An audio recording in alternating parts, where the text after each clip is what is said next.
তিন শ্রেণীর মানুষ যাদের দোয়া আল্লাহ কখনো কবুল করে না, ও যত বড় ভালো ব্যক্তি হোক না কেন। এরা কারা?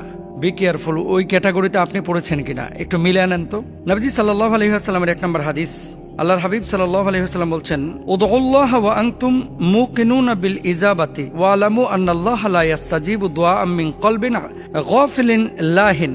এটা আবু হুরায়রা রাদিয়াল্লাহু তাআলা আনহু থেকে বর্ণিত হাদিস। রাসূল আকরাম সাল্লাল্লাহু আলাইহি ওয়াসাল্লাম বলেছেন, তোমরা আল্লাহর কাছে দোয়া করো এই বিশ্বাস নিয়ে যে তিনি কবুল করবেন, আর জেনে রাখো আল্লাহ এমন দোয়া কবুল করেন না যা গাফেল, অমনোযোগী, উদাসীন হৃদয় থেকে করা হয়। কিছু লোক দেখবেন দোয়া এভাবে হাত তোলে আর এইভাবে মাথা চুলকায়, দোয়ায় হাত তুলে মোবাইল টিপতেছে, দোয়ায় হাত তুলে আল্লাহর কাছে কোনো আকুতি নাই, কোনো বিনয় নাই, কোনো চাওয়ার মানসিকতা নাই, ওই হুজুর হাত তুলছে হাত তুলছে। এই গাফেল উদাসীন কোন ব্যক্তির দোয়া আল্লাহ তাআলা কবুল করেন না। তাহলে কি করতে হবে? উদউনি আস্তাজিব লাকুম, ডাকার মতো ডাকতে হবে, চোখের পানিটা ছাড়তে হবে, ভেতর থেকে কথা বলতে হবে, ইমোশনাল ভাব নিয়ে আসতে হবে, আল্লাহ তাআলা দোয়া কবুল করবেন। এখন আপনি দোয়া করতেছেন এইভাবে হাত তুলে, হাত তুলছে আল্লাহর কাছে আর মন হচ্ছে ফোনের দিকে, মন হচ্ছে প্রেমিকার দিকে, মন হচ্ছে দোকানের দিকে, মন হচ্ছে দুনিয়াবি সামানার দিকে, তাহলে তো দোয়া কবুল হবে না। তো 1 নম্বর ব্যক্তি গাফেল, যে তার দোয়া আল্লাহ তাআলা কবুল করেন না। 2 নম্বর, হারাম উপার্জন ও খাবারের কারণে দোয়া কবুল হয় না। হাদিসের মধ্যে কি আছে? ইতুইলু সাফারা আশআসা আকবার ইয়ামুদ্দু ইয়াদাইহি ইলাস সামা ইয়া রাব্বি ওয়া মাতআমুহু হারামুন ওয়া মাশরাবুহু হারামুন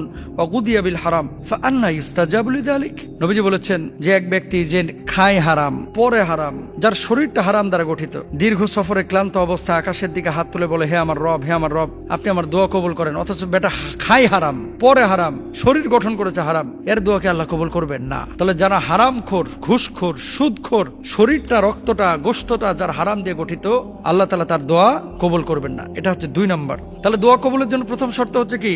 ইবাদত বন্দেগীর পাশাপাশি হালাল উপার্জন আপনাকে করতে হবে। খাইবেন হারাম আর দোয়া করবেন ফটফটায় কবুল হবে, এটা হবে না। 3 নম্বর, তাড়াহুড়ো করে দোয়া ছেড়ে দেওয়া। ইউস্তাজাবু লিআহাদিকুম মা লাম ইয়াজাল ইয়াকুলু দাআউতু ফালাম ইউস্তাজাব লি। কোন ব্যক্তি যদি দোয়া করার পরে রাতারাতি কবুল করতে চায়, যে আল্লাহ কেন কবুল করছে না, হুজুর এত দোয়া করলাম জীবনে কোনো দোয়া তো কবুল হচ্ছে না। দেখেন, দোয়া কবুল হবেই 3টা পদ্ধতিতে, হয় দুনিয়ায় পাবেন, অথবা আখিরাতে পাবেন, অথবা দেরিতে পাবেন। পাবেন 100%, এটা আল্লাহর ঘোষণা। এখন আপনি পাচ্ছেন না, সমস্যা আপনার, আপনি ডাকার মতো ডাকতে পারছেন না। অনেক বিষয় আছে, যেমন এই দোয়াটা এখন কবুল করলে আপনি চাচ্ছেন আল্লাহর কাছে 1 কোটি টাকা দেন। কারণ আপনারা এখন যদি 1 কোটি টাকা দেওয়া হয়, 1 কোটির ভার আপনি সামলাইতে পারবেন? মানেটা কি? কিছু মানুষ আছে এই গাঞ্জাখোর যেগুলা, ওই 1 কোটি পায় গাঞ্জা খায় শেষ করে ফেলবে, আর যখন আপনার বাচ্চা কাচ্চা হবে তখন 1 কোটি দিলে হয়তো বা বাচ্চার দিকে মায়া জন্মাবে এবং 5টা মানুষের রুটি রুজি হবে, তা আল্লাহ তখন সেটা আপনাকে দিবে। আপনি এখন এত তাড়াহুড়া করছেন কেন? এই জন্য দোয়া করে কেউ যদি তাড়াহুড়া করে, এর দোয়া কবুল হয় না। স্থির হইতে হয়, তাওয়াক্কুল করতে হয়, ধৈর্য ধারণ করতে হয়, তাহলে এই দোয়া কবুল হয়। আল্লাহ সুবহানাহু ওয়া তাআলা বলছেন, ওয়াইদা সালাকা ইবাদি আন্নি ফাইন্নী করিব উজিবু দাওয়াতাদ দাঈ ইযা দাআন। আমার বান্দারা যখন আমার সম্পর্কে জিজ্ঞেস করে, আমার কাছে চায়, আমি তো খুবই কাছে, এবং আমি দোয়াকারীর দোয়া কবুল করি যখন সে আমাকে ডাকে। সুবহানাল্লাহ। এজন্য আমরা ডাকতে থাকবো, দোয়া কবুল আল্লাহ নিঃসন্দেহে করবেন ইনশাআল্লাহ।